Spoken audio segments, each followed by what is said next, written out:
कोल्हापुरातील शिवकन्या ग्रुपतर्फे महिला स्वसंरक्षणाबाबत जनजागृती रॅलीचं आयोजन करण्यात आलं होतं। या रॅलीत मोठ्या संख्येनं महिलांसह लहान मुलींनीही छत्रपती शिवाजी महाराजांच्या वेशभूषेत सहभाग घेतला होता।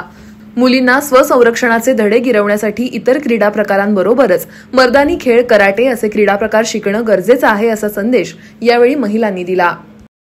महिलांच्या वरती जे होणारे विविध प्रकारचे अत्याचार आहेत, लहान मुलीवरती होणारे बलात्काराचे प्रयत्न असतील, छेडछाडाचे प्रकरणे असतील, अशा प्रकारच्या या गोष्टी ज्या आपल्या देशामध्ये घडत आहेत। त्याचबरोबर कोल्हापूरमध्ये सुद्धा काही दिवसापूर्वीच आपली लहान मुलगीवरती अत्याचार झाला।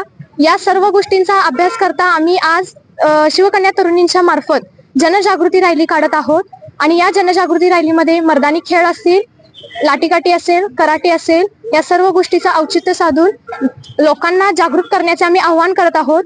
मुलगी शिकली, प्रगती झाली एवढीच गिरवू नका, तर मुलगीला सक्षम बनवायचा प्रयत्न करा, एवढेच आम्ही सांगू शकतो। जय शिवराय, जय जिजाऊ।